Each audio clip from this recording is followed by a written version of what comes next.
Olá, estamos no ar a serviço da educação na Rádio Trianon, em parceria com a Unip, Universidade Paulista, com o Colégio Objetivo e com áudio e imagem pela TV no canal Universitário de São Paulo. E também pelas redes sociais, certo, Malu? Isso mesmo. Nosso programa pode ser acompanhado pelos sites trianon.com.br, objetivo.br, curso-objetivo.br e no Facebook pelo Colégio e Curso Objetivo. E agora também pela TV, em parceria com o CNU, o canal Universitário de São Paulo. Um levante pacífico contra o presidente da Síria, que teve início há 7 anos, transformou-se em uma guerra civil que já deixou mais de 400 mil mortos, devastou cidades e envolveu outros países. O Alto Comissariado das Nações Unidas para os Refugiados, Acnur, calcula que mais de 5 milhões de pessoas já deixaram o país, no maior êxodo da história recente. Em 13 de abril de 2018, o presidente dos Estados Unidos, Donald Trump, anunciou que o país havia iniciado, na madrugada anterior, uma série de ataques aéreos na Síria em coordenação com a França e o Reino Unido. A operação foi uma resposta às evidências de um ataque químico. Estados Unidos e aliados denunciam que o ataque foi protagonizado pelo regime do presidente sírio Bashar al-Assad, que nega a participação.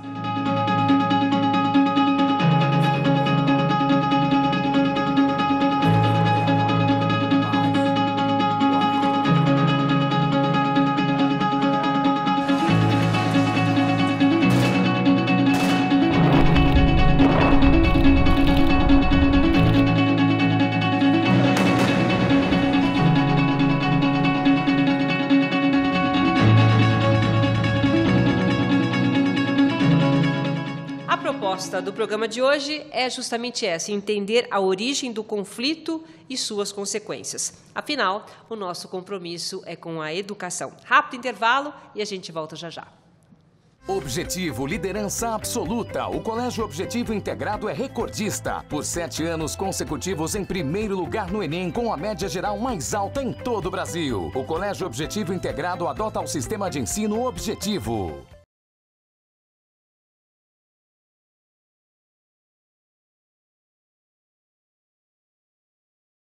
A guerra civil na Síria já é considerada um dos maiores desastres humanitários dos últimos anos. Esse conflito, travado desde 2011, não tem previsão para acabar. E para falar sobre esse assunto, nós conversamos com o professor Eduardo Soares Lucchesi, que é professor de Geografia do Ensino Médio e do curso Objetivo. Olá. Obrigada, tudo bem? Tudo bem, tudo em ordem. Professor Eurico Pellegrino, professor de Química do curso e Colégio Objetivo. Olá, prazer estar aqui com vocês. Prazer. E aqui também o Guilherme Francisco, que é professor de Biologia do curso e Colégio Objetivo, mais conhecido como professor Guima, é isso? Isso. Tudo bem, professor? Tudo bem. Obrigada prazer pela estar aqui presença. Bom, dos eu queria colegas. começar esse nosso debate falando exatamente da guerra na Síria, né? E aí entra o aspecto geográfico, histórico, que a gente tem que olhar para isso, né, Lucchesi? Como é que começou essa guerra na Síria? Eu acho que o conflito da Síria atual é um dos mais complexos conflitos que a humanidade já presenciou nesses últimos tempos. É de uma complicação assim impressionante, não? A Síria é um país do Oriente Médio que tem uma posição estratégica, porque ela se localiza bem no centro da região. É atravessado pelo rio Eufrates, ao norte o Tigre, né? E faz parte daquele vale tradicional de história que todo mundo aprende, né? O rio Tigre e Eufrates.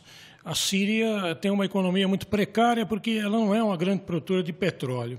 Isso tudo para colocar, né, o país dentro do contexto geral. E o que acontece? Já faz tempo, desde os anos 60, que a Síria é dominada por uma ditadura de um partido só, chamado Baath. É um partido supostamente socialista, mas que, na realidade, é dominado por uma família, a família Assad. A família Assad pertence a uma seita minoritária da Síria e que tem lá, inclusive, relações problemáticas com as outras etnias e as outras derivações religiosas que existem na Síria. É bom lembrar que a Síria é um país muçulmano, né? E a maioria da população é sunita, uma das seitas mais famosas. Bom, o que aconteceu com a Síria? Durante o governo do pai do atual presidente, o presidente atual é o Bashar al-Assad, o pai dele chamava Hafez, ele governou o país com mão de ferro.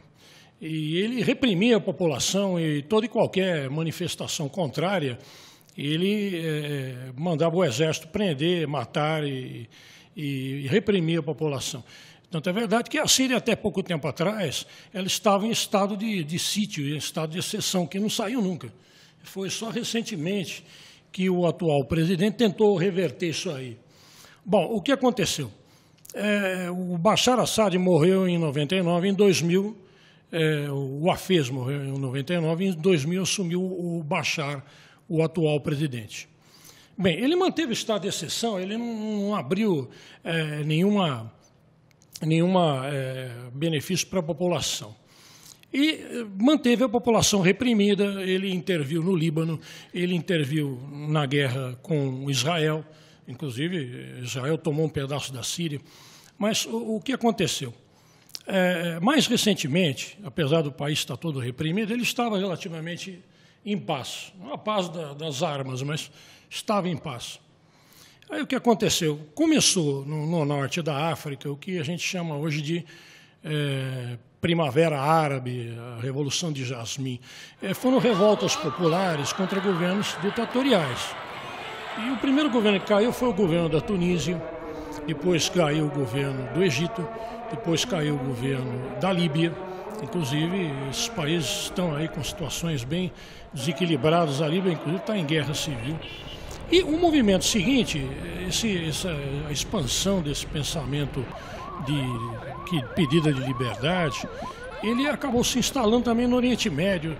Nós tivemos esse problema ocorrendo no Iêmen, no Bahrein, na Jordânia e finalmente chegou à Síria. A população queria liberdade, começou a protestar por liberdade nas cidades mais importantes da Síria. Qual foi a reação do atual presidente da Síria? Repressão. É uma coisa que ele tinha aprendido com os pais. Já trazia essa herança no DNA, Já trazia herança no DNA. É interessante que esse cidadão é médico, né? E ele usa de uma repressão atroz, né? E o que ele fez? Ele começou a reprimir a população, mandou o exército atirar na população, só que, imbuído dessa primavera árabe, como a gente diz, a população reagiu de uma forma diferente. E mesmo dentro da Força Aérea da Síria, houve defecções. Vários militares, alguns generais, desistiram, disseram que não iam reprimir a população. Aí começa a estourar uma série de conflitos e o qual o presidente começa a perder o controle. A coisa vai degringolando, começa o conflito um atrás do outro, até que, por volta de 2012, o próprio governante da Síria, o Bashar, declara que já não tem mais controle total sobre o território.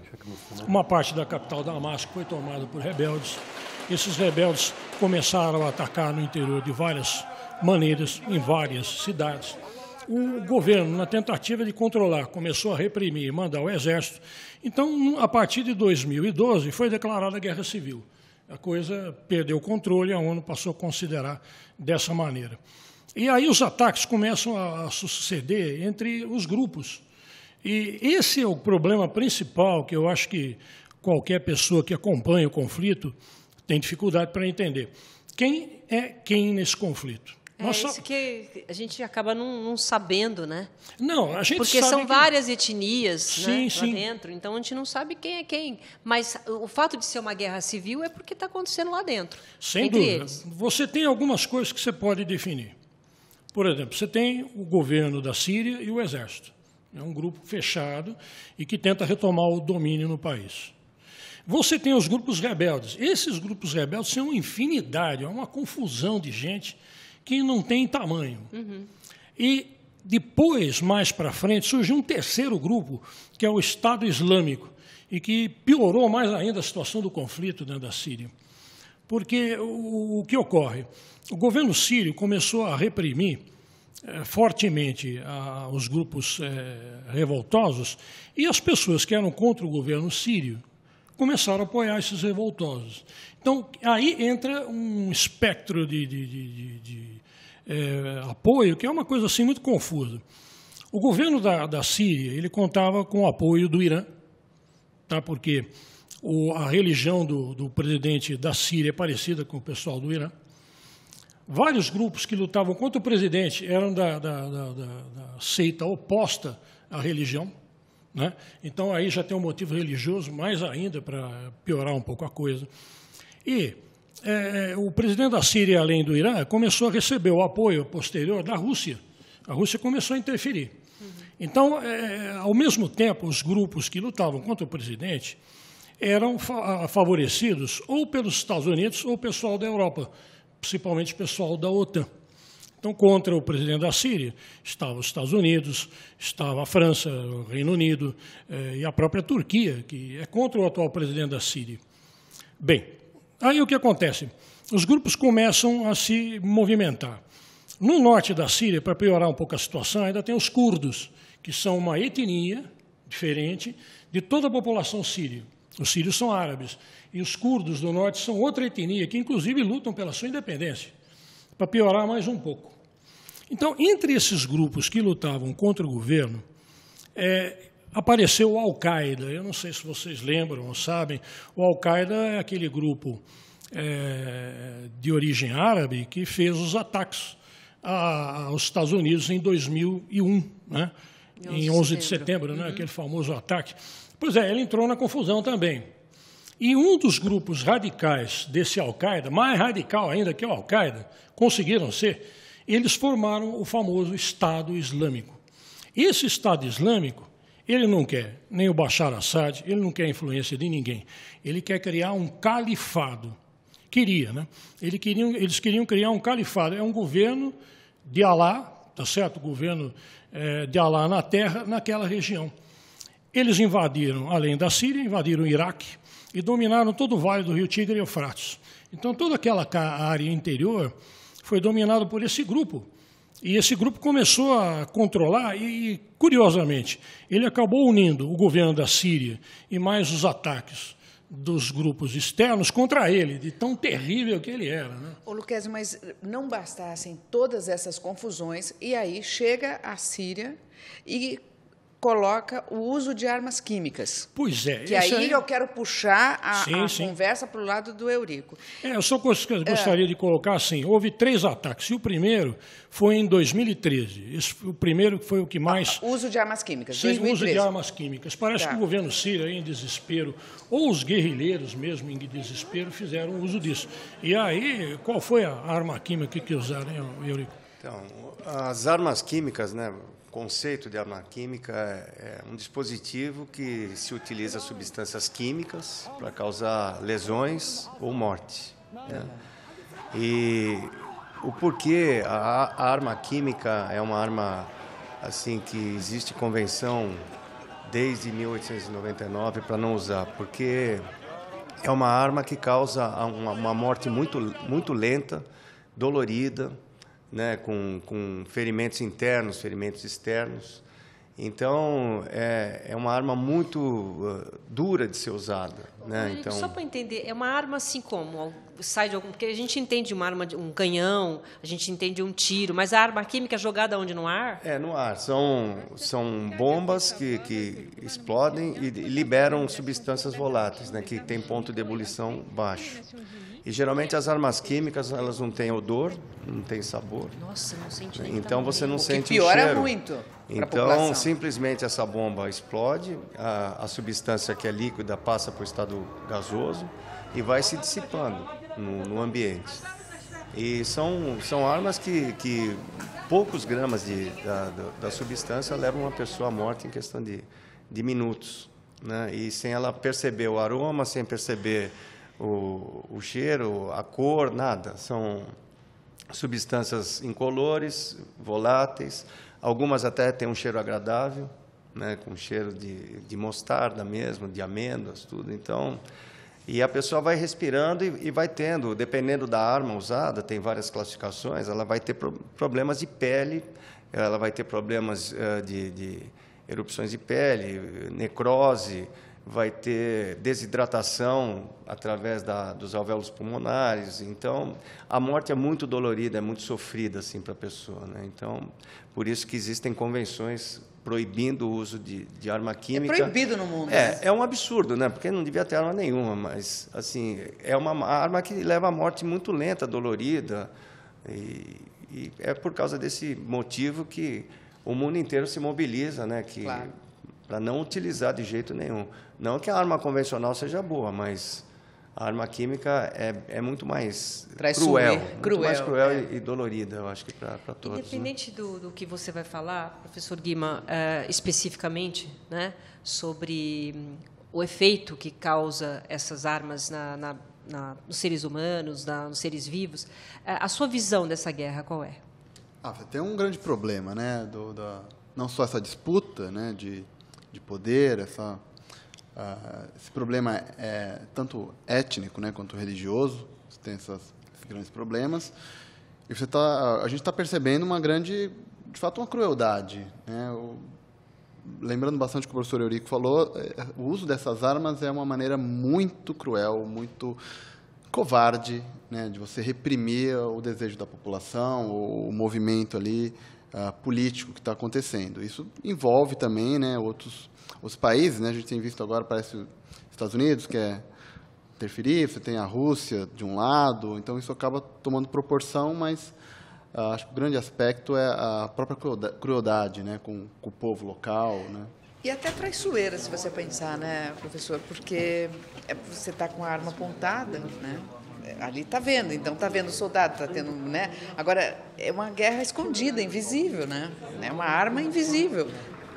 Porque entra todo mundo no esquema, né? Porque esse gás ele é transportado pelo ar e vai atingir até o próprio aliado, né? Sim, sem dúvida. Ele se dissipa de maneira uniforme.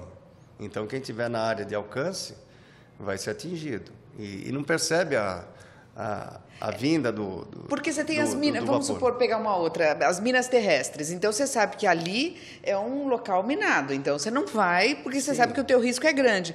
Agora, se solta essas armas, como é que você vai? Não tem controle sobre isso, né? Não tem controle. O mais interessante é isso, né? A Síria insiste em usar isso aí.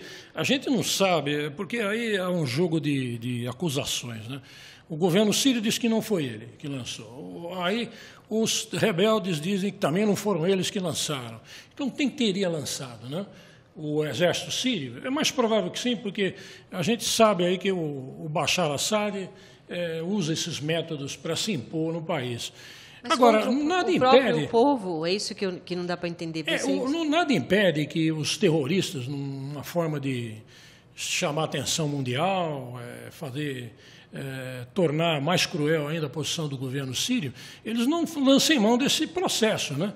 Porque eu pergunto, professor Eurico, é difícil fabricar esse tipo de coisa? Não é. São armas de fabricação fácil de laboratório, né? E quantidades pequenas que se usa na arma.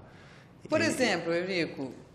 Você tem arma você utiliza, por exemplo, determinadas substâncias, tem várias classificações, né? Tem o gás mostarda, o sarin, o tabum, o VX, né? Então, essas substâncias, elas são colocadas em ogivas e tem, no máximo, 2 litros de substância gasosa líquida que se volatiza e atinge área de 3, 4, 5 quilômetros quadrados. Uma bomba. Então, estoura uma bomba e deixa o líquido passar para o estado do vapor. Esse vapor vai se dissipando numa área que ninguém sabe. Quer dizer, quem está lá vai morrer. Ou lentamente, ou, dependendo da proximidade, pode morrer em 10 minutos. Mas é uma morte extremamente, como eu falei, sofrida, dolorida, né? E as outras pessoas que estão mais distantes vão sentindo também o efeito. Tem armas químicas que o efeito demora para ela se decompor 3 dias, 4 dias. Então, eu fico pensando o seguinte, o professor Lucchesi, quando as grandes potências se unem contra o que está acontecendo, na verdade, essas potências elas têm a bomba atômica, né? Eles podem apertar um botão, têm o poder até de destruir o planeta. Sim. Existe uma preocupação aí de um inimigo invisível também. É uma preocupação sublimiar, né?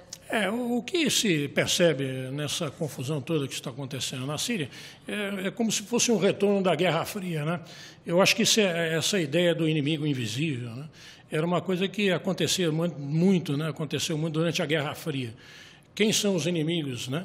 Então, de um lado, os capitalistas, do outro lado, os vermelhos, os comunistas. Então, se enxergava comunista em tudo que é quanto pessoa que tivesse uma ideia um pouco mais à esquerda, uma coisa do gênero, né? E me parece que esse conflito ele procura novamente voltar a essa situação no momento em que você não sabe quem é o inimigo, né? Quem foi que lançou esse material. Então, foi o guerrilheiro que luta contra o governo do Bashar ou foi o próprio governo? Então, mas é por isso que você acha que as potências estão se unindo?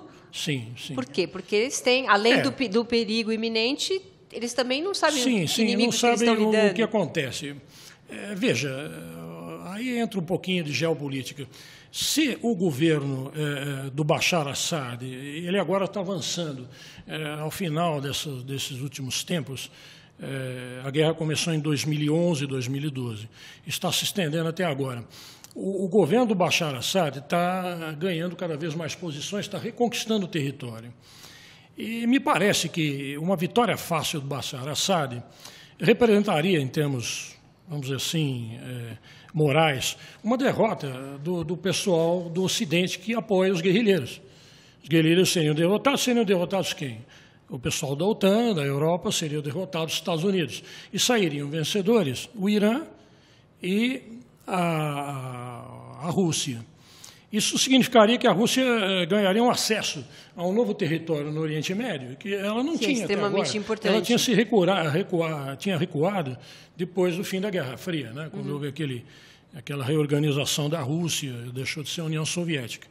Bom, então, parece que eles pretendem deixar a vitória do Bashar al-Assad mais difícil, porque nesse último ataque que ocorreu, o governo americano, junto com o governo francês e mais o do Reino Unido, atacou imediatamente as supostas instalações que fabricariam material químico.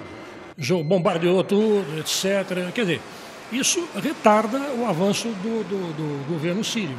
Ele vai ter que segurar. Então, isso é para mostrar que não vai ser fácil para a Síria. Segurar por quê? Porque agora você Porque tem senão ela dominaria totalmente a situação. O governo dominaria a situação, provavelmente faria uma repressão maior, ou talvez não, sobre a população que lutou contra ele. E aí ela se imporia na região, o que imporia a força do Irã e imporia a força da Rússia. E ali há uma disputa muito séria. A Síria faz fronteira com Israel. Israel tomou, inclusive, as colinas de Golã, que eram da Síria. E o que acontece? Israel tem medo do Irã. O Irã é um país poderoso, tem armas nucleares e pode atacar Israel. Dizem, né, que o Israel tem armas nucleares, apesar de ele nunca ter admitido isso. Então, o Israel tem interesse também nessa guerra em não deixar o Bashar al-Assad sair vencedor de tudo. Por outro lado, cria-se a seguinte situação. Se os grupos guerrilheiros tomarem o poder na Síria, o que vai acontecer? Será que a Síria vai virar uma Líbia? A Líbia é uma confusão atualmente. É um país onde tem um governo fraquíssimo. No interior tem gente da Al-Qaeda, tem gente do Estado Islâmico, tem grupos guerrilheiros os mais diferentes possíveis. A Líbia, como a Síria, é um país árido, semiárido. E o que acontece? Vira uma confusão numa região central que fica em volta de áreas que possuem reservas de petróleo, que envolve o interesse da Arábia Saudita, envolve o interesse dos países do Golfo Pérsico, envolve o interesse dos Estados Unidos no meio. É um negócio bastante difícil de definir. É por isso que os analistas internacionais eles têm tido dificuldade em analisar essas coisas. Porque seria uma nova ordem mundial daí. Sim, a tendência é que a coisa se modifique e altere essa possível ordem mundial, né? A gente não sabe para onde vai exatamente esse percurso. Então, é uma coisa que a gente tem que acompanhar com atenção e, ao mesmo tempo, você não sabe definir o que pode acontecer, né? Ô, Luquezzi, mas eu quero puxar esse gancho do ponto de vista da população, né? Sim, Quer sim, dizer, sim. você, no meio disso, você tem uma nova configuração, ok.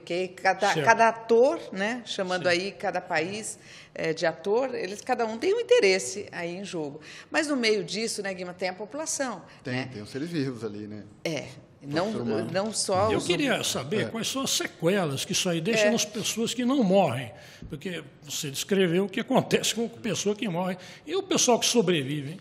Você tem graves problemas respiratórios, né? Como é um gás volátil, acaba sendo volátil, eliminando em forma de gás, né? O indivíduo acaba respirando. Em altas concentrações vai levar o indivíduo à morte, né? Por uma série de mecanismos. Mas, mesmo em doses pequenas, você causa uma ulceração, né? Uma necrose do sistema respiratório, tá? Podendo causar graves problemas para o futuro, né? Então, a pessoa teria graves problemas respiratórios a longo prazo, né? Justamente por essa reação química que vai acontecendo, vai necrosando, vai irritando, vai causando o que a gente chama de edema, né? Então, acúmulo de líquidos. São pessoas que vão passar o resto da vida com graves problemas respiratórios. Mas dá para a gente dimensionar, saber quanto isso afeta? Você tem exemplos no mundo de armas químicas é usado desde quando? Acho que os primeiros relatos são da Primeira Guerra, né? Primeira Guerra Mundial. Primeira Guerra Mundial já teve.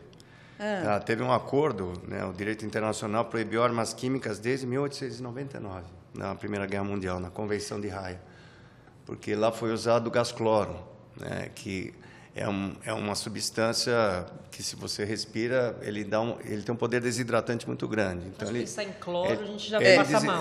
Imagina o cloro da piscina, que é usado em baixíssima concentração para matar bactéria.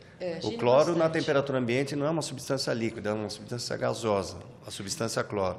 Então, se você respira, ele vai fazer o quê? Vai desidratar todo o sistema respiratório. Então, ele desidrata pulmão, traqueia, a língua, obviamente, murcha, a pessoa perde a fala. Né? Isso é usado já na Primeira Guerra, nós estamos falando lá atrás. Na Primeira Guerra. Eu me lembro desses soldados lutando com aquela máscara, né? Era por isso, por causa do gás cloro. Nossa, eu já vou assistir filme de uma forma diferente. Aí isso, nessa guerra tem gás cloro. Eles põem a máscara para se defender de possíveis... Por causa dos gases, né? Dissipação do gás, né? Então, o cloro é um agente desidratante fortíssimo, assim. Então, o que acontece? Se você recebe um banho de vapor de cloro, a vista, você pode perder a visão, desidrata a vista, né? Você pode ficar cego, pode perder a fala, desidrata a parte da traqueia, da língua, a língua murcha, né? Perde toda a água. E a parte respiratória, potente, então. o pulmão perde a elasticidade, né? Então, o poder que a pessoa tem de expandir e retrair o pulmão passa a não existir mais. Muitas vezes você acaba criando o que a gente chama de edema. Edema, que seria uma reação inflamatória natural do sistema imunológico, e ele acaba liberando líquidos que são do sangue, né? A própria parte líquida do sangue, ela acaba escapando e criando, né, regiões de líquido, né, que a gente chama de edema, causa certo inchaço, e isso vai causar uma própria asfixia da pessoa, né? Imagina você acumulando líquidos no pulmão, né? Isso vai causar um problema respiratório, então vai ser aquela coisa de a pessoa ofegando, buscando o ar desesperadamente, o ar não se... Não, a ironia disso é assim, quer dizer, com a convenção proíbe-se arma química. Por quê? Porque judia mais, é isso? O resto das armas, tudo bem. Então, mas a química que não pode. O ser humano é... Não, mas aí, Silvio, também eles têm que focar, né? Então, os especialistas estão... Esse tipo de arma não pode. Então, peraí. Nessa guerra aqui, gente, tudo bem, a gente pode brigar, mas arma química não. É que nem como se fosse um jogo. Então, Silvio, mas justamente porque é letal, né? É dessa forma. Mas e as outras armas? São, mas assim, é isso que ele falou, esse aspecto cruel. Né? Então, assim, nós não estamos aqui discutindo se o uso de armas. É o da morte, né? É a morte lenta, dolorosa, né? Sofrida. É que nem no Vietnã. Usaram-se arma química no Vietnã. A bomba de napalm era um gel, né? Onde esse gel era a base de hidrocarbonetos, que são gasolina. Era um gel que pegava fogo. Então, você recebia um banho de gel, e em seguida você era inflamado, você pega fogo. Nem sempre a pessoa que está pegando fogo, ela vai morrer. Então, mas ali, no caso, era os Estados Unidos. Estados Unidos. Que jogava essa bomba. Eles usaram o agente laranja também. O agente laranja, inicialmente, foi uma substância desenvolvida é um agente desfolhante. Então, eles pulverizavam a copa das árvores no Vietnã para justamente as plantas desidratarem, caírem e os aviões conseguirem ver o deslocamento do exército Vietcong. Os Vietcongs, eles atacavam o exército americano com foguetes em cima da árvore, né? Então, estava passando o helicóptero e eles atiravam e acertavam. Então, qual foi a solução que arranjaram? O desfoliante. Desfoliante. É um desidratante. Então, você pulveriza as árvores, elas desidratam, secam, né? As folhas caem. Aí passavam os aviões e conseguiam ver o deslocamento do exército. Só que o exército tinha técnica de guerrilha, era tudo subterrâneo. Então, quando os Estados Unidos começou a ver que olhava para baixo e não via ninguém, o que eles fizeram?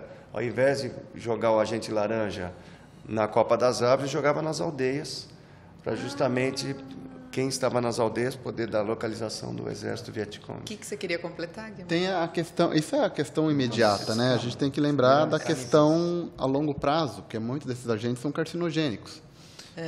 E o que a gente chama de teratogênico, né? Que causa malformações. Então, nos anos seguintes, no Vietnã, você tinha muito malformação de fetos, né? Em consequência dessa guerra. Desses agentes químicos que são mutagênicos, né? Acabam alterando o DNA.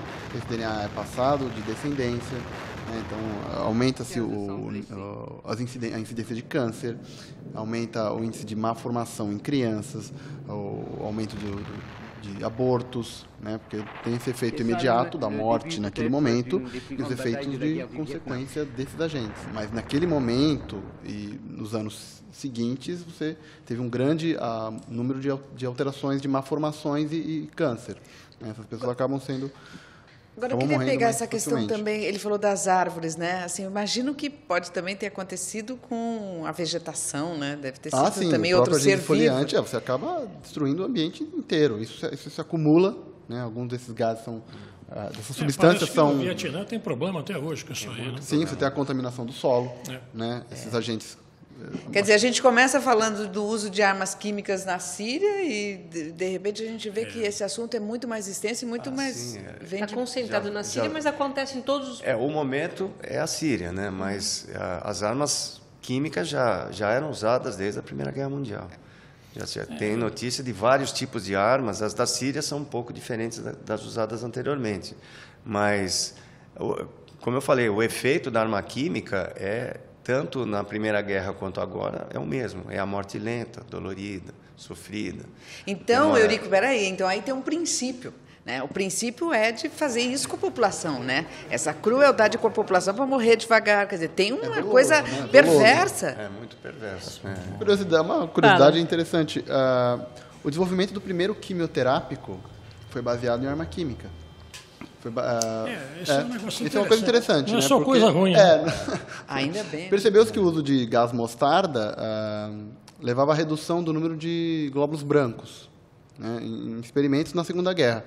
E teve essa ideia de usar alguma substância como um quimioterápico para a eliminação de leucemia e linfoma. E o resultado foi muito interessante e até hoje você tem a primeiro da quimioterapia. Espera um pouquinho. Eu demoro um pouco para entender. Ok, vamos lá. Quimioterápico, hoje para mim é tudo bom. Então foi a partir do que? Eu não entendi direito. Explica. Bem, o quimioterápico é uma substância que mata a célula. Então. Né? Vai matar tanto a célula cancerígena quanto uma célula normal. Tá. Né? Que faz aquela quimioterapia. Não tem um efeito ainda. A quimioterapia não tem um efeito alvo, vamos dizer assim. Quando começou-se a estudar o gás mostarda, os efeitos do gás mostarda, né, no aspecto científico, né, no aspecto controlado em laboratório, verificou-se que o uso de certas substâncias dessa arma química reduziam naturalmente a quantidade de glóbulos brancos em pessoas normais. Sim. Tá? Alguém teve o start, né, da ideia de, será que eu posso usar essa substância para destruir um linfoma, que é um câncer de células brancas? E aí foi testado, né, e os resultados foram muito positivos. Então, daí surgiu o primeiro quimioterápico, né, a primeira ideia de usar uma substância química para matar ou diminuir um tumor. Bom, a gente estava na semana passada falando sobre corrida espacial, no outro programa, perdão, falando sobre corrida espacial, e aí eu fiquei sabendo que os foguetes vêm dos mísseis. Então tem sempre um lado bom, né? Bom, né? Tem através dos mísseis daquela época que construíram os foguetes. Graças a Deus. Isso aí, no caso desse tema que a gente está desenvolvendo, a guerra da Síria, ela envolve duas nações ali diretas no conflito, que são o Irã e o Israel, que parecem que têm armas nucleares. E o Irã é um país com uma engenharia muito desenvolvida e desenvolveu mísseis de longo alcance. Eu não sei se a coisa degringolar, se perder o controle, se a coisa intensificar, o que eles podem fazer com essas armas, prováveis armas nucleares. Parece que Israel tem armas nucleares, como eu disse, nunca admitiu, e o Irã andou enriquecendo urânio. Aí entra com vocês esse problema aí de utilização de arma nuclear, já usaram na Segunda Guerra, não? Bom, vamos fazer um rápido intervalo comercial. Depois eu quero saber, já que a gente está falando de armas químicas, existem vários tipos de armas químicas, né? Queria que você explicasse para a gente. Tem 4 classificações. E para o nosso público aqui, tá bom? Tá, okay. Um instante só, a gente já volta. Ranking universitário confirma. A Universidade Paulista Unip, há 6 anos consecutivos, é a particular preferida do mercado profissional em todo o Brasil. Forma cidadãos conscientes, criativos, empreendedores. Unip, qualidade comprovada.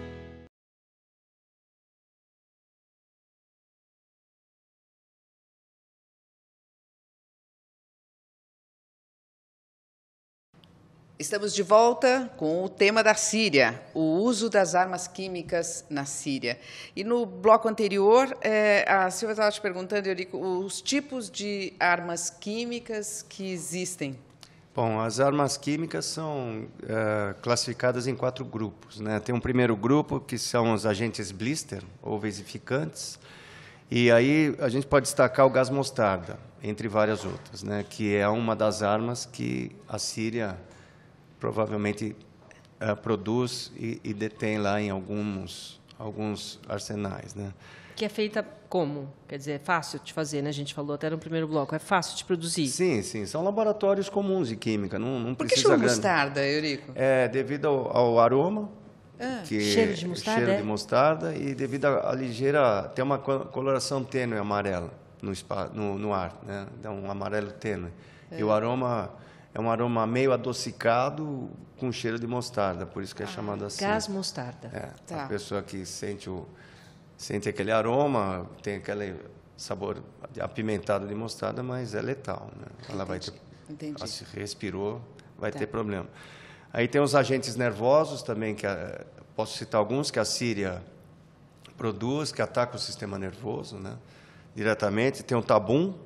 Agentes nervosos? Agentes nervosos, né? É a segunda classificação. Tem o tabum, tem o sarin e tem uma outra chamada VX, né? São esses agentes que alteram o sistema nervoso. Você respira, você fica com descontrole motor. O sarin, você está falando? Esses 3 esses aqui. 3 o sarin tem o mesmo efeito. Tá, o sarin, o tabum e uma chamada VX. VX, essas dizer, 3... Você respirou, você ataca o sistema nervoso, você fica com...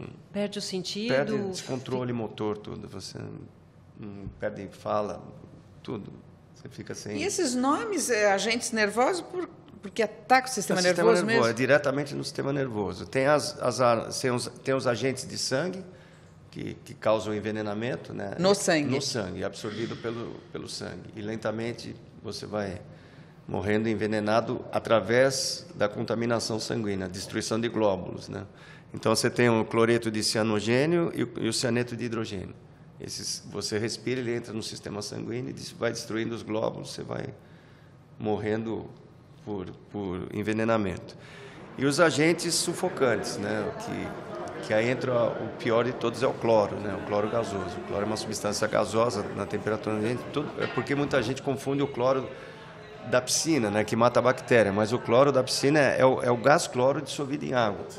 Então você joga aquela água clorada na água da piscina para matar bactérias, mas só que isso em pequenas concentrações. Mas mesmo assim, quando você erra a concentração, já incomoda para entrar na piscina. Todo mundo já percebe que a pele resseca, né? que o cabelo muda de cor, que os olhos ficam vermelhos. Né? Quer dizer, a pessoa acrescentou um pouco a mais do cloro que devia na água, né? Por isso que você tem que controlar, obviamente, essa dosagem. Então, e o cloro é um agente sufocante, é classificado como agente sufocante, entre outros, né? Eu estou só citando os principais, os da Síria, os da né? Síria. Então, especificamente os da Síria, que é o assunto que a gente está desenvolvendo, mas tem outros. Nesses ataques todos até agora, quer dizer, o mais usado foi o mostarda, né?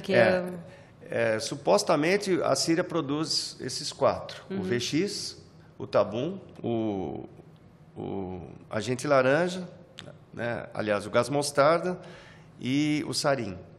Né? Esses são as armas químicas que a Síria provavelmente produz e guarda em alguns locais não identificados. Né? Os Estados Unidos supostamente destruiu um laboratório através de análises do sistema de inteligência americano, mas não necessariamente significa a eliminação total. Eles podem ter depósitos em outros locais espalhados. E pode estar tudo embaixo também, né, da terra. Sim. Né? Porque às vezes fala que conseguimos você acertar faz a um laboratório. E faz a distribuição do armazenamento em qualquer lugar que você queira. Aí é só pegar.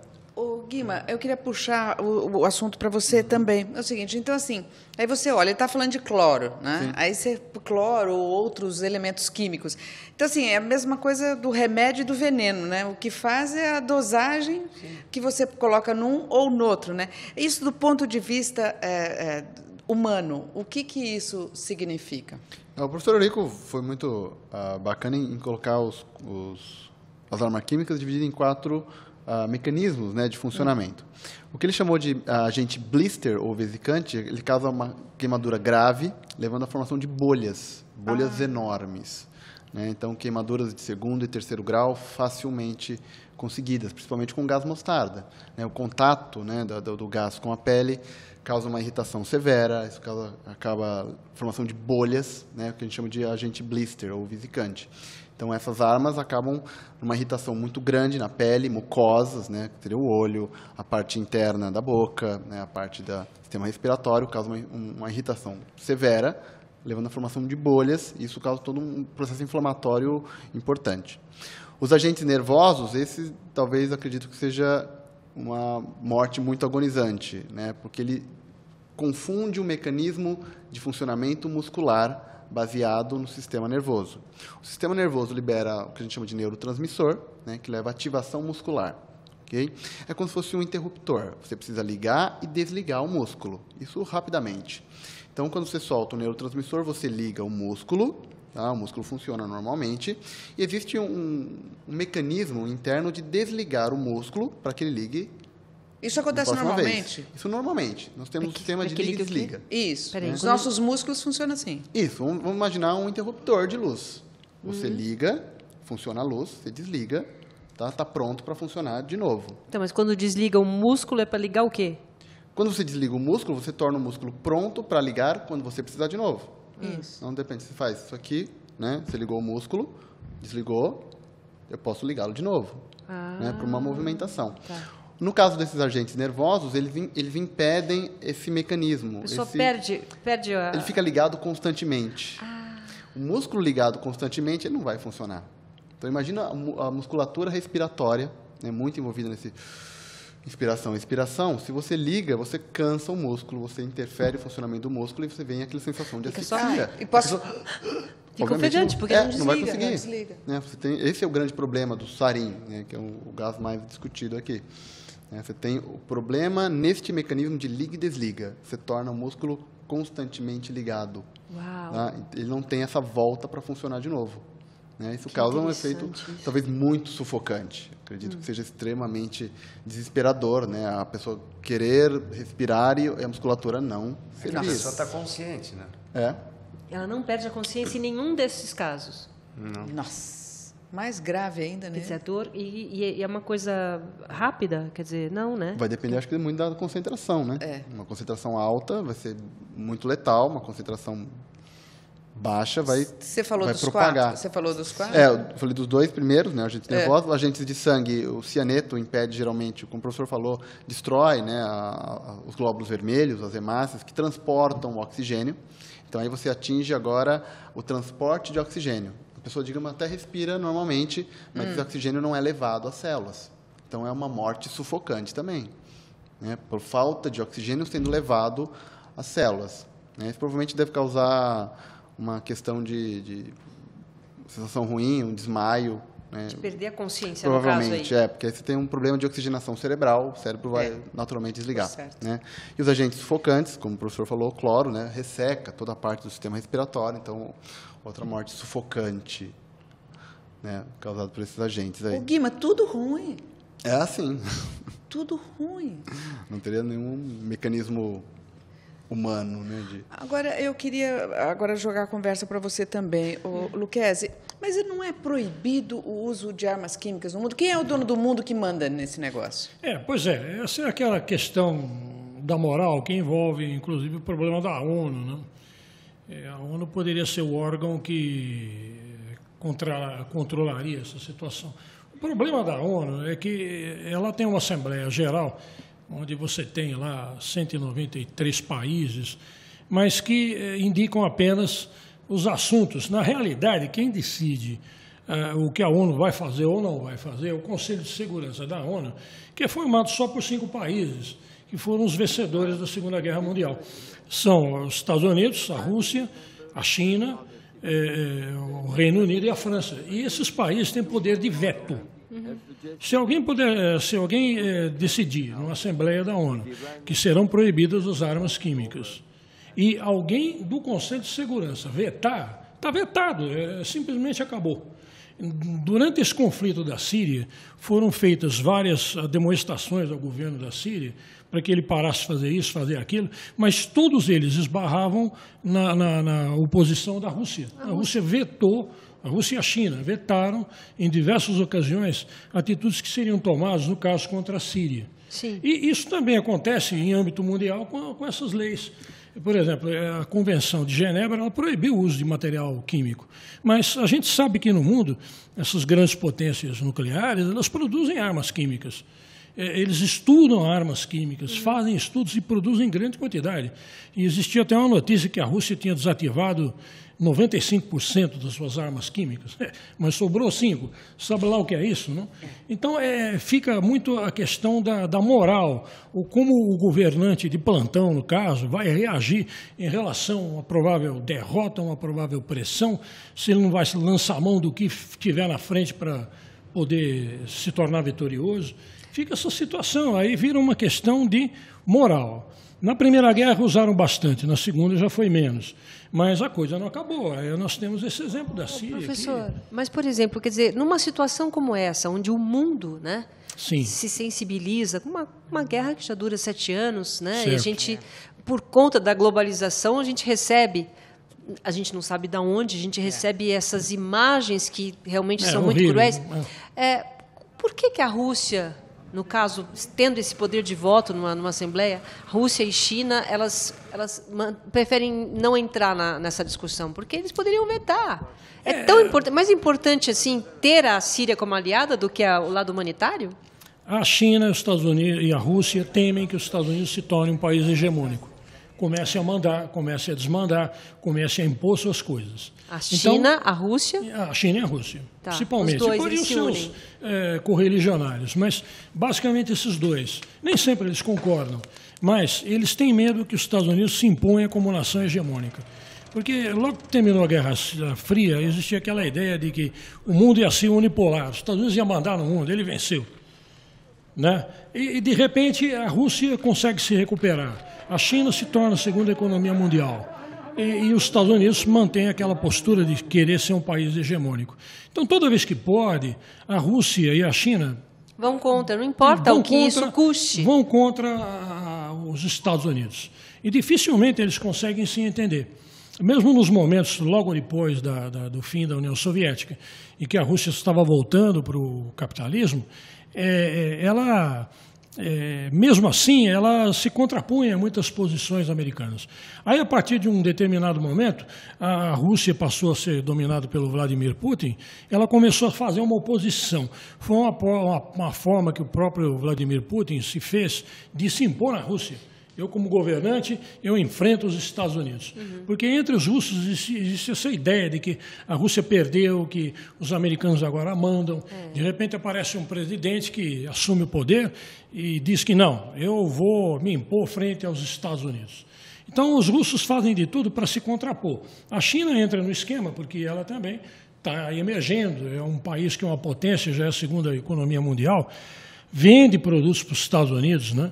Então, quando ela pode se contrapor ao americano e o russo também, eles fazem isso sistematicamente, mesmo que isso custe a vida de pessoas, mesmo que isso custe atitudes totalmente inconsequentes, como essa de se usar material químico, e não há censura porque ficam ali as oposições brigando. E o mundo fica assistindo isso. Né? Assistindo. E aí você Fica tem a assistindo. Primeira Guerra, a Segunda Guerra. Exatamente. E vai indo. Esse tipo de incompensação levada ao extremo acaba levando a esses conflitos maiores. Agora, Lucchesi, aí tem um outro fato que chega para complicar ainda mais, né? Porque aí você tem, nesse ataque de abril, entra a França e o Reino Unido, que se colocam ao lado dos Estados Unidos. Se colocam ao lado dos Estados Unidos. Como é que fica isso?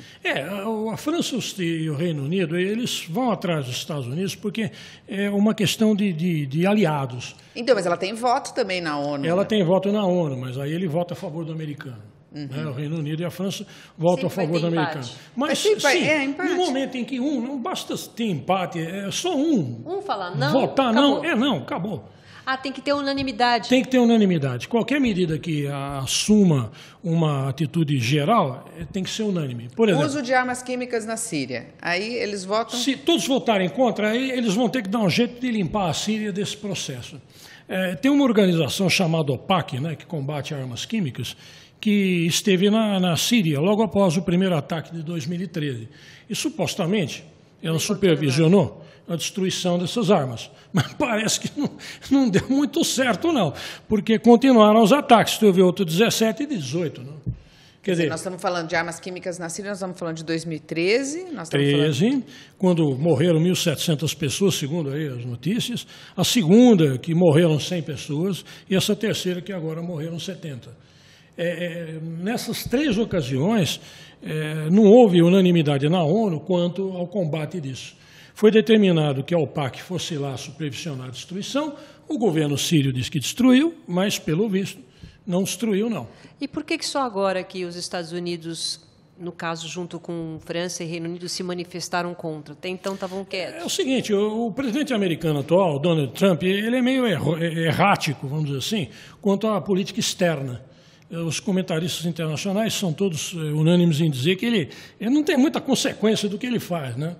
Então, ele disse que ele ia se impor quanto ao governo da Síria. No momento em que o governo da Síria tomou uma atitude mais radical, mais agressiva, ele teve que ser agressivo também. Então, ele contando com o apoio da Inglaterra, do Reino Unido, no caso, e da França, ele foi lá e atacou para justificar que ele não pode deixar a Síria fazer o que ela quer.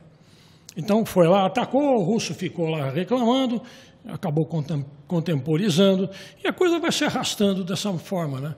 Como eu disse, eles não querem deixar que o Bashar al-Assad ganhe facilmente as batalhas, reunifique o país, porque seria uma derrota para o próprio americano. Então o americano vai lá, ataca, o Bashar al-Assad é obrigado a recuar, porque ele perde forças, e a coisa vai se arrastando até saber lá quando. O americano é a favor dos rebeldes, então? Sim, o americano é a favor de alguns rebeldes, outros não. Por exemplo, ele é a favor de grupos como o Exército Livre da Síria, que foi formado por ex-militares, mas ele era contra o Al-Qaeda. Sim. E o Al-Qaeda atacava lá. Ao sabor da conveniência. É o sabor da conveniência. Os Estados Unidos, por exemplo, é favorável, apoia os curdos. Os curdos são contra a Turquia, e a Turquia é aliada americana. Mas isso não vai ter fim, não. Não, Então, agora... você vê a complicação que fica não. essa situação. E esse é um exemplo, hein? Tem inúmeros exemplos desse gênero, e que torna a guerra um complexo assim, infindável.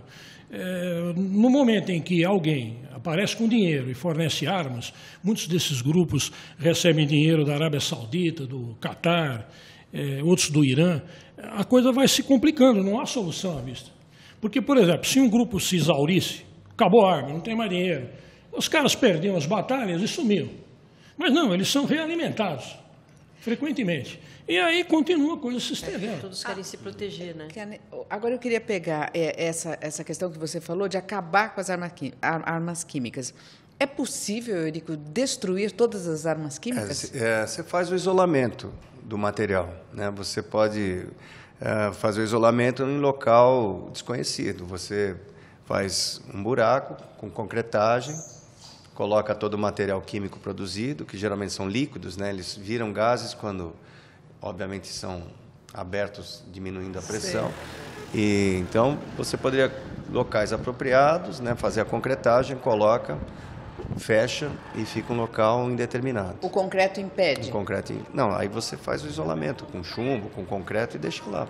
Aí vai ter sempre um laboratóriozinho fazendo alguma coisa. O problema é esse, que não são armas tão complexas de serem feitas, né? São substâncias químicas, inflamáveis, tóxicas, voláteis, que em qualquer laboratório você pode produzir. Não é de grande complexidade, né, a Perigo está em produção. qualquer lugar. Em qualquer lugar, porque, por exemplo, Agora, uma indústria, é o que eu puxei esse assunto também com o Guima, quer dizer, uma indústria também pode usar isso, não, Eurico? Sim. Você, dependendo da reação que você faz em casa, você pode ter um grande estrago ali na vizinhança. É verdade. Se você tiver acesso a algumas substâncias que alguém que tem um conhecimento técnico mínimo conheça, ele pode fazer um grande estrago no local que ele mora. É uma coisa assim muito fácil, entre aspas, de ser desenvolvida. Agora, toda essa movimentação em torno das armas químicas, você vê, é pelo efeito que ela causa, porque o número de pessoas supostamente mortas é relativamente pequeno. 70, né? Você está falando. Então, e nós estamos último discutindo foi isso no mundo Segundo inteiro. É o tipo de morte que leva às armas químicas, que é uma morte, como nós estamos discutindo aqui, cruel. É o princípio. É muito cruel. E constando com... Né? Senão não estaremos discutindo aqui a morte de supostamente, né? Não é um dado confiável. 70 pessoas. Produção de armas. Morrer 70 pessoas, né? Não é para ter um grande movimento. Se fosse uma guerra convencional que houvesse lá na Síria, com armas convencionais, com um tiro, morrer 70 pessoas, teria notícia? Não teria E aí, notícia. na Guerra da Síria já morreram Não teria 450 mil. Tem notícia por causa da morte lenta, dolorida, daquelas crianças sendo levadas, sendo lavadas, né, a pele esfregadas, vivas lá. Isso que causa a dor na humanidade, né? A crueldade sendo exposta. E aí volte-se para a Segunda Guerra Mundial também, né? Que é aquilo que o Hitler fazia, que maltratava tanto. Ali o próprio gás, né, as câmaras de gás, o gás era uma arma química. Né? O que era ali na Segunda Guerra? Cianeto, é um gás cianeto. Quer dizer, levava-se as pessoas para dentro de galpões fechados, abria-se a torneira, como elas fossem tomar banho, com um chuveiro, tudo, e as pessoas morriam asfixiadas lá. E aí o mundo entra, né? Aí o mundo se coloca, aí Silvia, pegando o gancho daquilo que você estava falando no início, né? Quer dizer, por que outras armas, não se discute outras armas, né? Quando o mundo se posiciona em relação a isso, né? Porque mais fortemente. Na Segunda Guerra, os alemães começaram a perceber que os soldados alemães estavam tendo problemas psicológicos no fuzilamento de tantas pessoas, crianças, né? Mulheres, homens, enfim, todo mundo. Então, eles preferiam... os soldados estavam psicologicamente muito abalados, estava tendo um abalo grande. De ter que matar tanta gente. Né? Então, eles preferiam levar os presos, né? A grande parte, infelizmente, são judeus, para câmaras de gás, em galpões que supostamente eram banheiros, que todo mundo achava que ia tomar banho, tirava a roupa, né? Para ser reutilizada e tal. Entravam todos quietos, achando que ia tomar... Abriam... Supostamente tinha um chuveiro simulando. E soltava o gás, morria todo mundo, aí eles só pegavam os cadáveres e enterravam. E evitava com que os soldados atirassem numa criança, numa mulher, num idoso, tal. Que eles não tinham mais condições psicológicas de matar tanta gente assim. Um aspecto que eu nunca é um aspecto da guerra, né? Interessante. Que por mais duro que seja o soldado, por mais treinado, você atirar num inimigo que você está preparado é uma coisa. Agora atirar numa criança, num idoso, numa idosa, não é para qualquer um. Não é para qualquer um. Você tem que ter uma preparação mental extremamente forte para fazer isso. Então, a Segunda Guerra, uma das armas químicas foi o cianureto, usado assim, dessa forma. E as pessoas morriam, imagina, sufocadas. Né? E aí nós estamos falando de estratégia mesmo, né? Porque é uma estratégia, né? É uma estratégia para, vamos dizer, poupar o soldado, né? Agora... Não é fácil, né? O professor Lucchesi, só para a gente finalizar esse bloco, depois eu quero que o professor Guima fale mais em relação à parte dos seres vivos, das plantas, enfim, tudo que acontece de devastação, né? Para onde vão, por exemplo, esses sírios todos, mais de 1 milhão, sei lá, 2 milhões de pessoas seguinte, que estão perdidos, saindo. O que vai acontecer? Pois é. A Síria, em 2014, os últimos dados que tem aí de censo, tinha 17 milhões de habitantes. Tá, agora ela perdeu 7 milhões. 7 milhões foram embora. Foram para a Europa. 7 milhões, o maior foram êxodo Líbano, que existe nos últimos tempos. Foram, sim, um dos maiores. É um dos maiores grupos que existem hoje de refugiados na Europa são sírios. Eles vão pela Turquia, tentam entrar ali pelo sul da Europa, pela Península Balcânica, tentam chegar à Itália, e a gente vê esse pessoal morrer nas praias, inclusive tem aqui a cena daquele garotinho, né? Ele morreu numa fuga dessa da Síria. Sim. E é um problema, os europeus já não sabem mais o que fazer. E vira uma encrenca maior ainda para os países vizinhos. Um dos países mais atingidos é o Líbano, que é vizinho da Síria, um país pequenininho, e está atulhado de gente. O equilíbrio político do Líbano é muito instável, e esse grupo todo de imigrantes que estão lá podem causar problemas muito sérios. O Líbano já viveu uma guerra civil aí durante 15 anos, 16 anos, e pode voltar, né, perfeitamente, porque esse pessoal, no momento em que intervém na política, começa a desequilibrar tudo. A guerra do Líbano anterior teve a participação dos palestinos. Sim. Havia uma quantidade enorme de refugiados e eles começaram a apoiar um grupo religioso maioritário que começou a querer se impor ao outro. E aí estourou a guerra civil do Líbano. Na Síria está acontecendo a mesma coisa. E esse pessoal está indo aí para todos os cantos, inclusive assírios que vieram para cá, né, para o Brasil. Existe a coisa da soberania, quer dizer, quando a gente lembra do Holocausto, enfim, de tudo que aconteceu, a gente tem, né, essa coisa de história, DNA, de se sentir impotente perante uma guerra. O mundo está assistindo, né, o que está acontecendo hoje. Né? No caso da época de Hitler, ficou sabendo depois, quando abriu. Sim, mas o mundo já sabe hoje o que está acontecendo. Quando é uma guerra civil, não pode simplesmente, vamos nos unir todos e vamos invadir, vamos acabar com isso? Esse seria o ideal, né? Eu acho que se você pudesse tomar uma atitude desse gênero, seria o certo. Essas nações todas poderosas podiam ir lá, separar os grupos que brigam, quem sabe substituir o governante, porque já ninguém mais atura o cidadão. São um grupo de correligionários pequenos que gostam do Bashar Assad. Essa é uma proposta dos Estados Unidos, substituir o governante, colocar outro no lugar para poder interromper definitivamente a briga. Mas aí entra... Era do Obama, né? Não é do Donald Trump. Do Obama. Não. O Trump, ninguém sabe o que ele quer, né? Ele mudou o secretário do exterior dele rapidamente, e o outro que está entrando tem medidas assim muito radicais, e a gente não sabe para onde isso pode se levar. Agora, o fato é que a coisa não é essa união, essa preocupação, né, de se tentar resolver, dar uma solução para isso aí, né? É uma guerra que já deveria ter acabado há muito tempo, mas, pelo visto, vai se estender por muitos anos, né? E nada garante que, a qualquer momento, eles não comecem a usar material químico outra vez, não? Usar essa guerra química novamente. Já usaram 3 vezes, foram proibidos e usaram. Né? Já usaram 3 vezes? Se o governo russo dá um sinal verde assim, ou faz de conta que não viu nada, pronto. É liberação para o Bashar Assad voltar a usar. Ou então, grupos opositores usarem, dizerem que foi o Bashar Assad que usou. Né? O duro é que assim, é que eles negam. Eles negam. Bashar Assad fala que não fez. Isso daí não existiu. A Rússia fala que não tem, que não aconteceu isso, que isso é tudo fake. Nas 3 ocasiões, o governo da Síria negou que tivesse usado. Que é fake, que é montagem. Foram os rebeldes que usaram contra a gente. Isso. Então, mas eu também não descarto essa possibilidade. Pode ser. Sim, não pode se descartar. Você não pode, porque senão você estaria se posicionando do lado. Eu conversei com alguns sírios aqui, sírios. Eles acreditam... Eles não acreditam que foi o Bashar Assad. Eles acham que foram os rebeldes. Pode ser. Eles estão defendendo, falando, jamais ele faria isso contra o próprio povo. Os sírios defendem muitas vezes aqui, eles falam que são... Aí entra um negócio seguinte, a gente é muito influenciado pelo comportamento da mídia americana. Sim.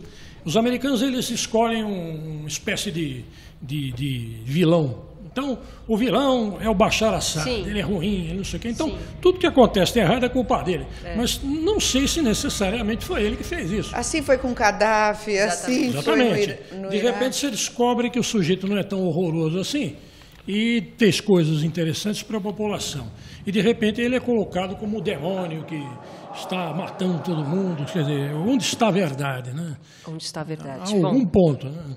Agora, pegando esse gancho também da população, Guima, assim, hoje, qual é a principal ameaça que eles sofrem lá hoje? Por exemplo, as pessoas que já estão doentes e tal, qual que é isso já tem um quadro, mas assim, o que as pessoas que estão lá hoje, que perigo que as espreita, vamos dizer assim? Talvez muitos desses componentes das armas químicas acabam sendo um pouco estáveis, né? Na natureza, eu queria a opinião do professor Eurico também, se essas moléculas são estáveis. São. Elas perduram, dependendo do tipo de substância volátil que se usa, elas perduram, eles chamam de meia-vida, né? Que é o tempo que leva para reduzir o produto pela metade. E tem meias-vidas de 30, 40 dias. Né? Então, vamos supor, você libera uma certa quantidade de 100 gramas desse material, supostamente. Daqui a 40 dias você vai ter 50, daqui a 40 dias 25, daqui a 40 dias 12,5, daí vai. Até a decomposição total. Enquanto isso, o efeito continua no ambiente. Né? Por quanto tempo, então? Depende depende da substância que eles... Tem materiais aqui que a meia-vida são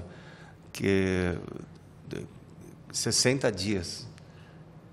60 dias a meia-vida dele. Nossa, dá para... Então, são 2 meses. Então, você soltou a bomba, tá. Você vai ter o efeito durante 60 dias naquela região.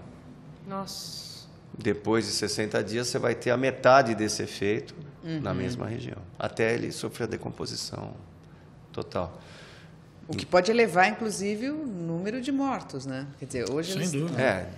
Quer dizer, e é interessante, olha, Silvia, que interessante, né? Quer dizer, eles já chegam e dão esse número oficial de mortos. Mas, pelo que o Eurico está explicando, isso pode ser maior. E aí eles não fecham essa conta. Não, esses números são números fictícios, né? No primeiro negócio, eles deram como número de mortes 670. Depois aumentou para 1.700. Quer dizer, aí já vem aquele processo a longo prazo. Então, agora, 70 pessoas, será que morreram 70 pessoas? É o que estão falando, não? Então, a gente nunca é um tem número certeza. muito, para mim, é um número irreal, fictício.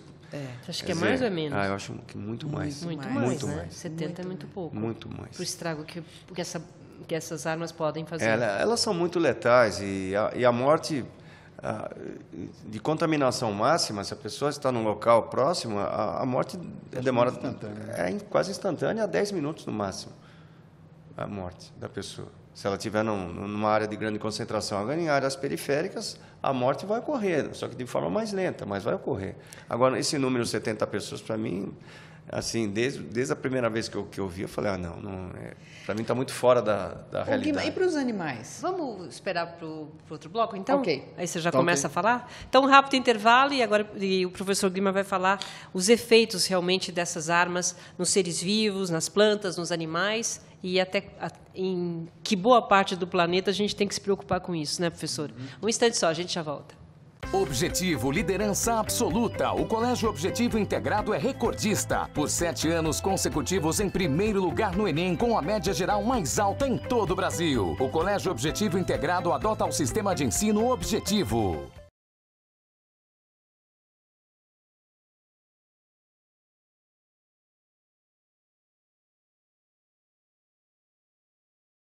Estamos de volta hoje com um programa especial, né, focado na Síria, na arma química, no momento que está acontecendo no nosso país.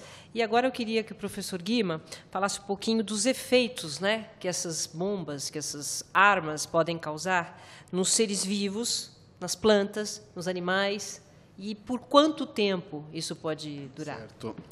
Isso vai bastante ao encontro do que o professor Eurico disse, que é a meia-vida da molécula. Se você tem uma molécula de baixa estabilidade, que dura pouco tempo e é degradada rapidamente, isso tem um baixo efeito ambiental, né? De repente, você tem a morte de alguns animais, porque o mecanismo é muito próximo, né? Principalmente os agentes nervosos vão funcionar independente boa parte dos animais, que tem uma fisiologia próxima à nossa, né? Os mamíferos ou os vertebrados em geral, você vai ter um efeito muito parecido, né? Animais inferiores por outro mecanismo, talvez a consequência seja um pouco menor, né, pela diferença de funcionamento dos próprios grupos animais. Na questão, você pode ter uma contaminação do solo, mas isso vai depender muito da própria natureza química da molécula. Uma molécula que fosse muito estável poderia ser acumulada, né, ao longo do...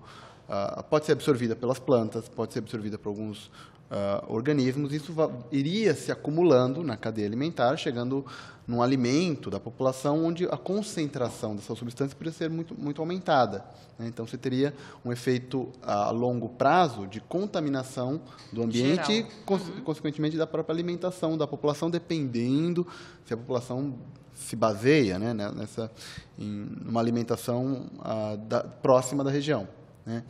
Mas se as substâncias são de uma estabilidade relativamente curta, né, então talvez esse efeito seja bem menor, né? Você tem mais um efeito imediato, né, em questão de mortalidade de alguns organismos, né, desde que a gente imagine que este agente químico funcione da mesma maneira que funciona num ser humano, né? Então, acho que o exemplo mais clássico é o agente nervoso, que interfere no funcionamento do sistema nervoso. Então, para um animal que tenha um sistema nervoso próximo ao nosso, vai sofrer. Um animal que não tenha essa fisiologia não vai sofrer, né? As plantas, o ambiente vegetal talvez não tenha muita influência como consequência da vida do vegetal, porque ele não tem um sistema nervoso, né?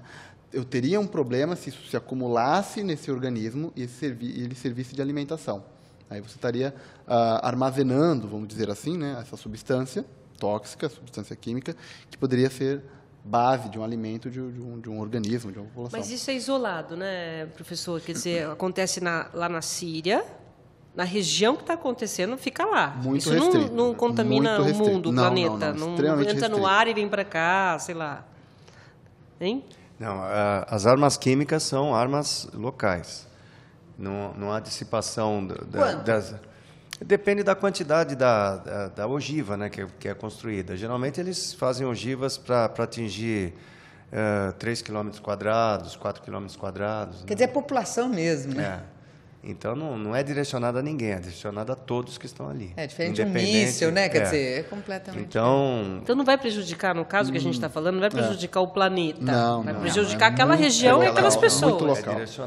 É direcionado. É diferente de uma explosão nuclear, né? Uma bomba atômica, que aí é a expansão da radiação por...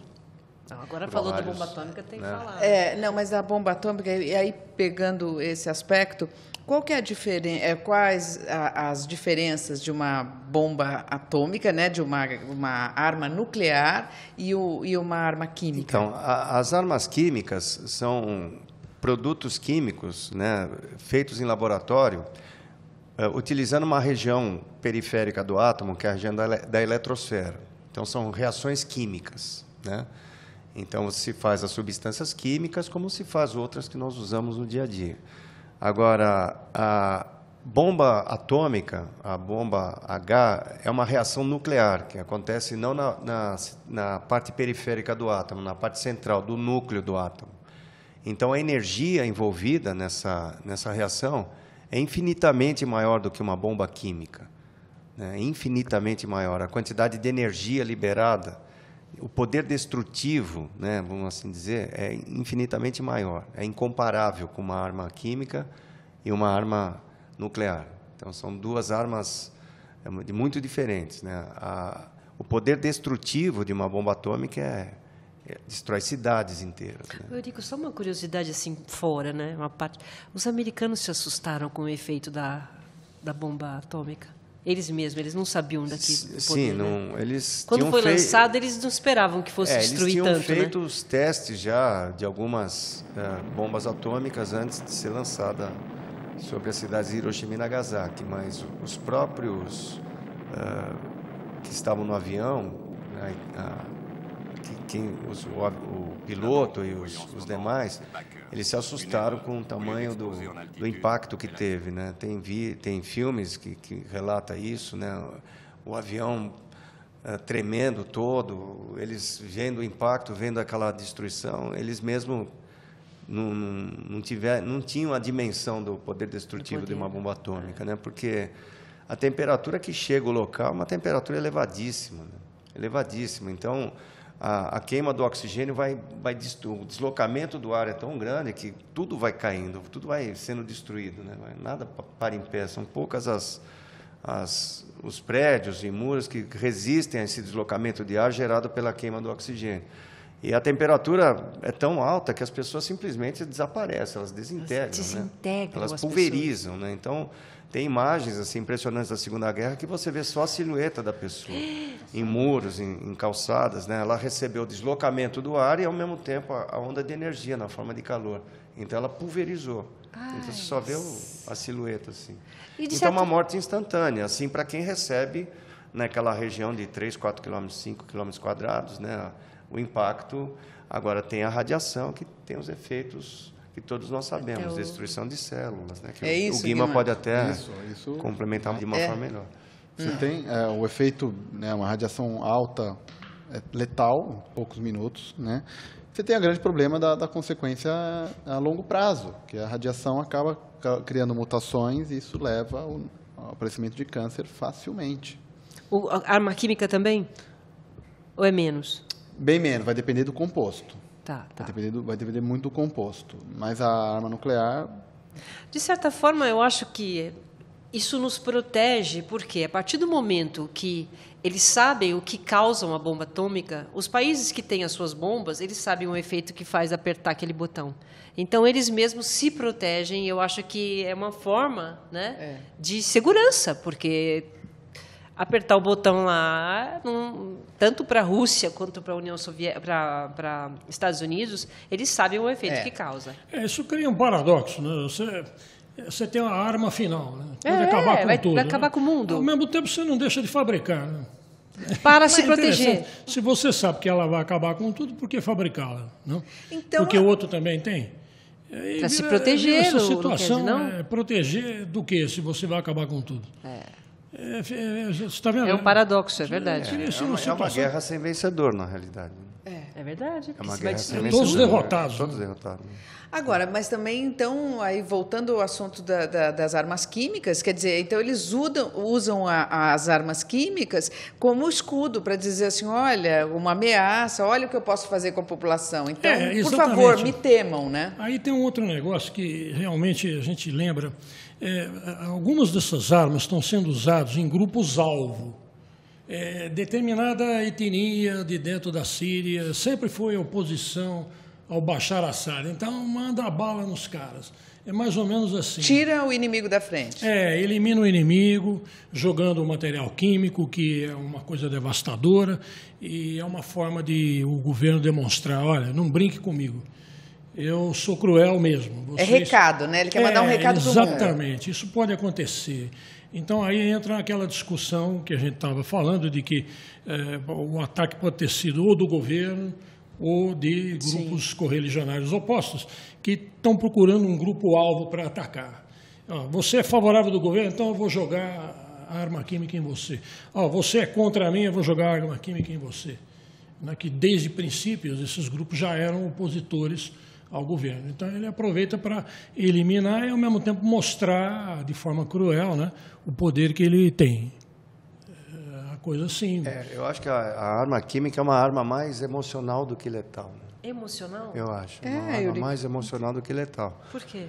Porque, você vê, o mundo inteiro parou, né, para ver o que acontecia lá num conflito com poucas mortes, teoricamente, né, devido ao tipo de morte que aconteceu. Não foi por causa da quantidade ou pela destruição da cidade, é pelo tipo de morte que ocorreu ali. As imagens que correram o mundo são imagens muito impactantes, né?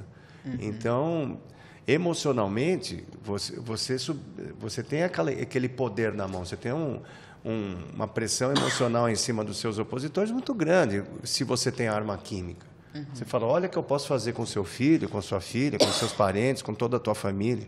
Eles vão morrer desta forma, de forma lenta, dolorida, e não tem como salvar, não tem saída. É a morte correta. Então, eu acho que é uma arma assim que acaba com o emocional dos seus opositores, vendo como quem está ao seu lado está morrendo. E aí não existe arma mais eficaz, né? Porque você destrói o ânimo do teu opositor, acabou.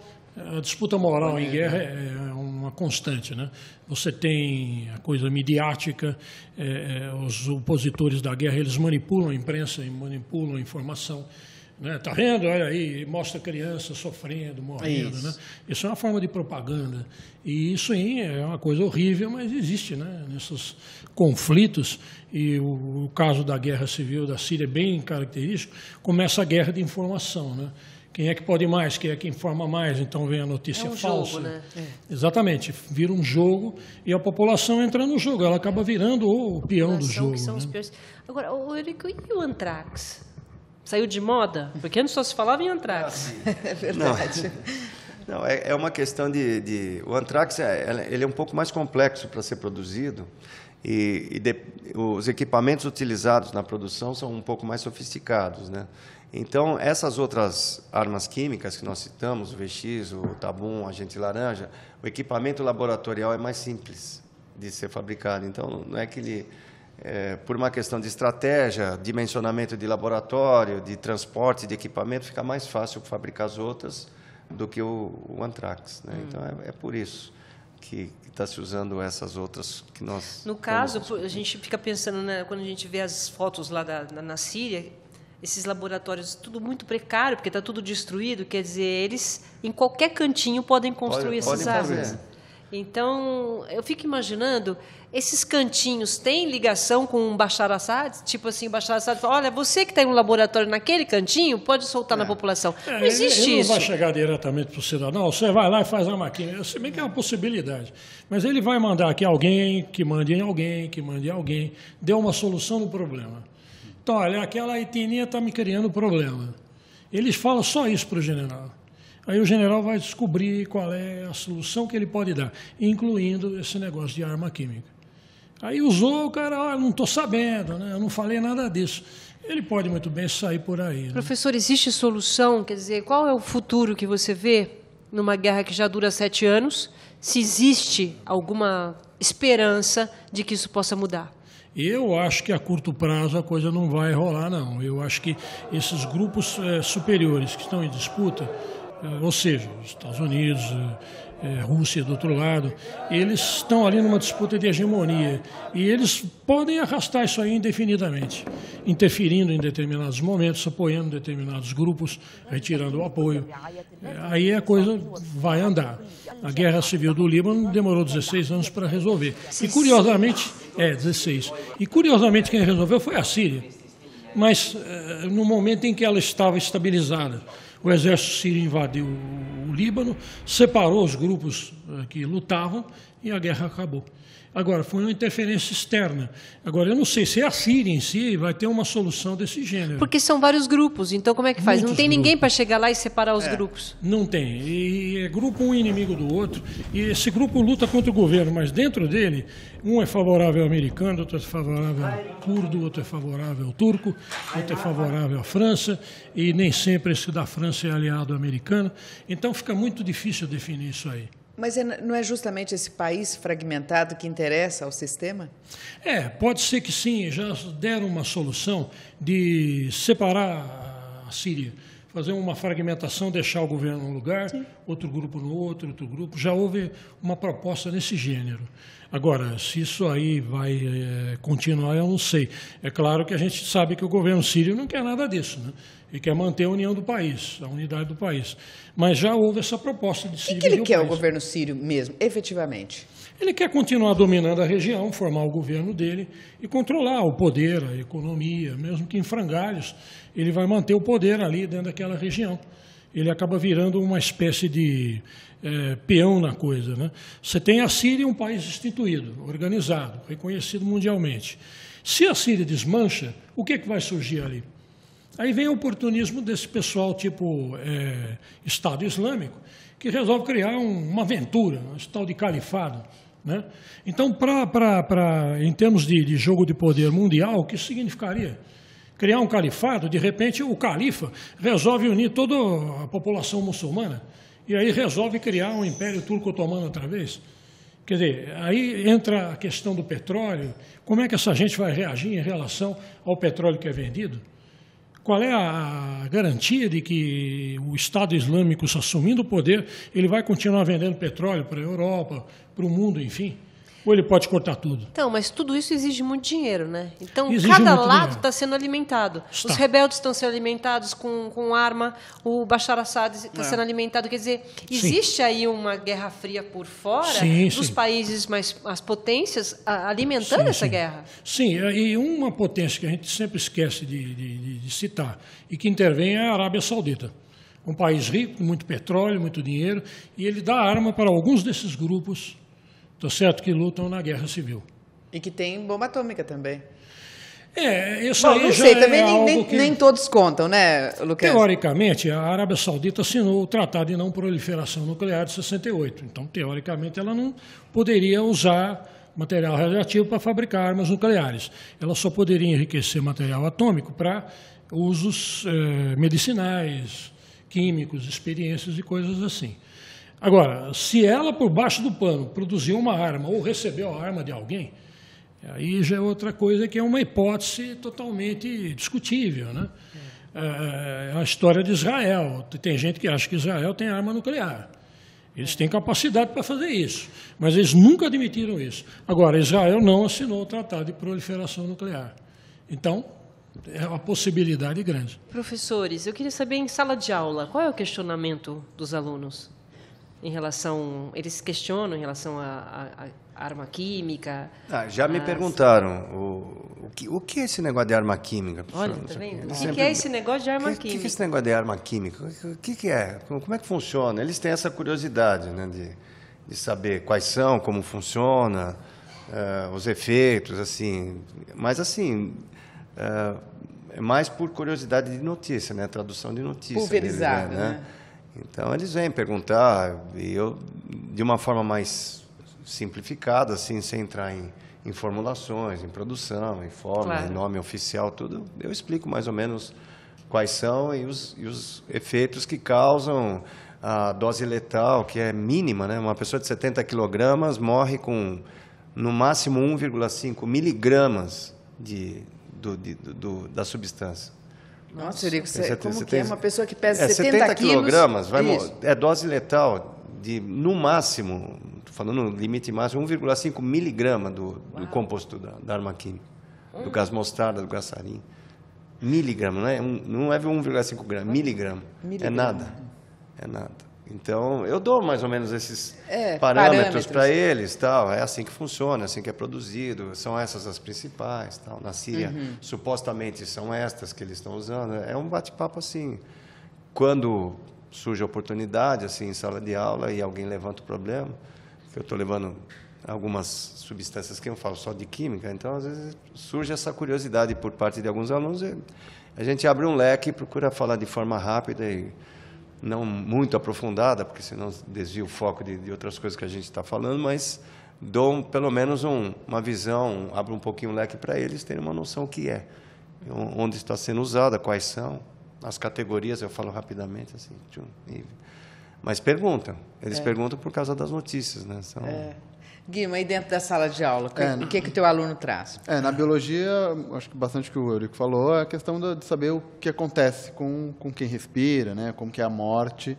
Então, acabo também envolvendo um pouquinho essa parte de explicar como funciona rapidamente o mecanismo, ou, de repente, se a aula, né, o tema da aula está próximo, né, digamos, do noticiário, você pode falar, olha, nesse mecanismo aqui que a gente está discutindo é onde atua o gás sarin, né, onde atua uma arma química. Então, você torna, talvez, a matéria menos árida. Né? Você vai falar de neurotransmissor, vai falar de substâncias de movimentação muscular. Mas né? eu entendi muito bem esse negócio da movimentação. É bem bacana. Legal. Achei bem interessante isso. Então, aí você pode jogar isso como o que ele vê todo dia está ali, ó.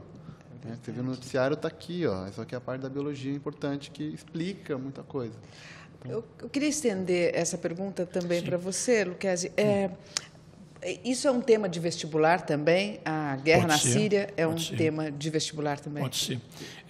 As questões que apareceram no vestibular, eles falavam principalmente sobre a Primavera Árabe, né? A guerra civil da Síria como uma extensão disso aí. Foi usado algumas vezes. Falaram também, fizeram muitas questões sobre o Estado Islâmico, por causa da extemporaneidade, da bizarrice que era aquilo, né? Então foram feitas perguntas sobre isso.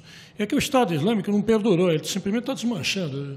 Isso que eu ia falar, você está falando sempre no passado, acabou? Olha, a coisa está quase lá. É? E, inclusive, os americanos tomaram uma atitude em relação ao Iraque, de voltar com forças e continuar com forças militares ali, porque eles temam que aconteça a mesma coisa que aconteceu quando eles se retiraram do Iraque e o país entrou em guerra civil, virou uma bagunça. Então, eles estão querendo manter as forças para evitar que o Estado Islâmico retorne novamente, né? Essa é a ideia, segurar a coisa lá. Então, eu falo no passado porque eles perderam muito o controle das coisas.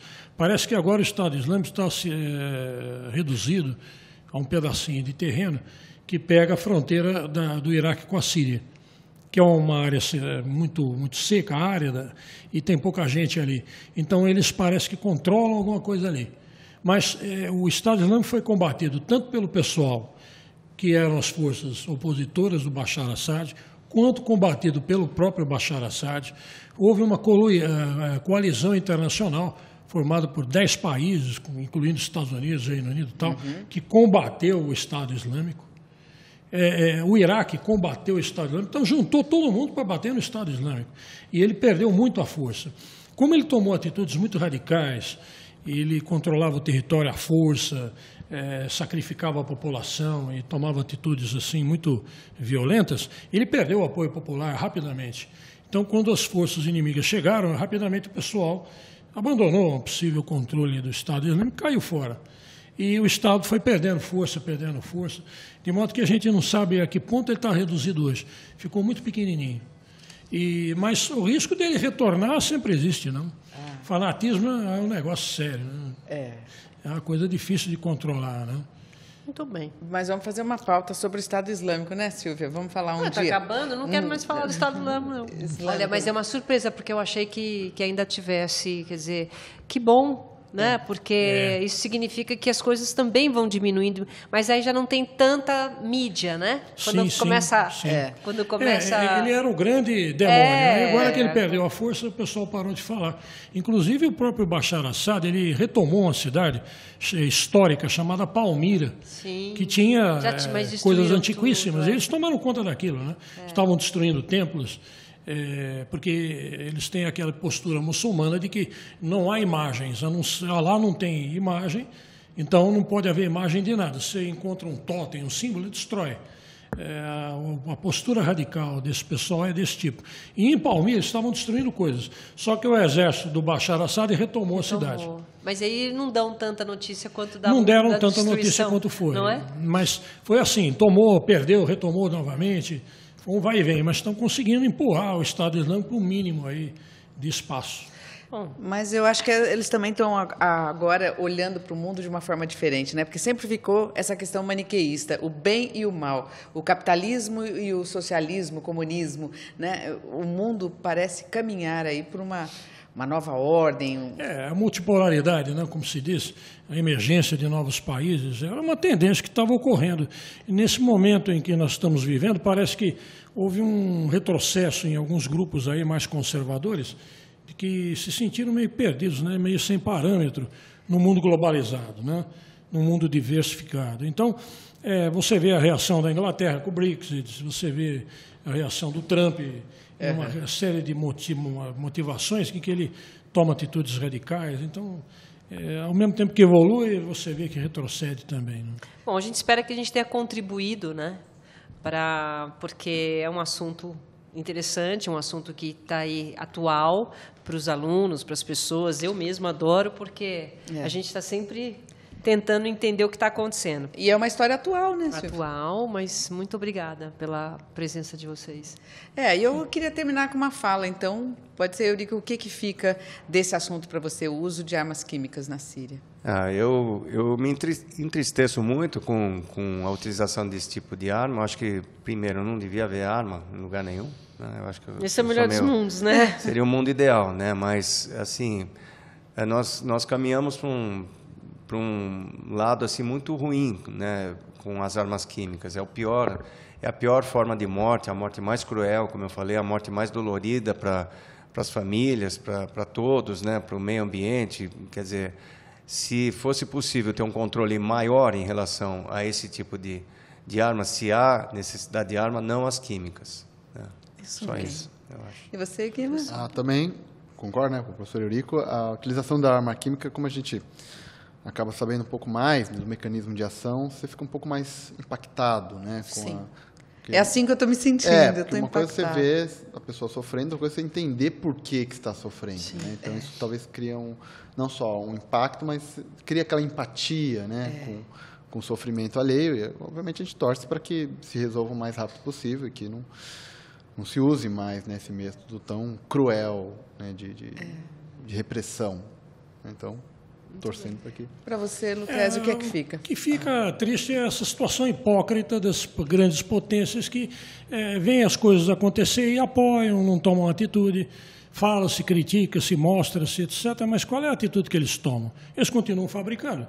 Os Estados Unidos têm armas químicas aos montes, né? Tem arsenal químico, bacteriológico, tem arsenal nuclear. A Rússia também. Então, o que adianta criticar, né? Fica essa situação, mostra o pessoal sofrendo, mas qual é a atitude que se toma? Né? Muito bem. Essa é a grande dúvida. Né?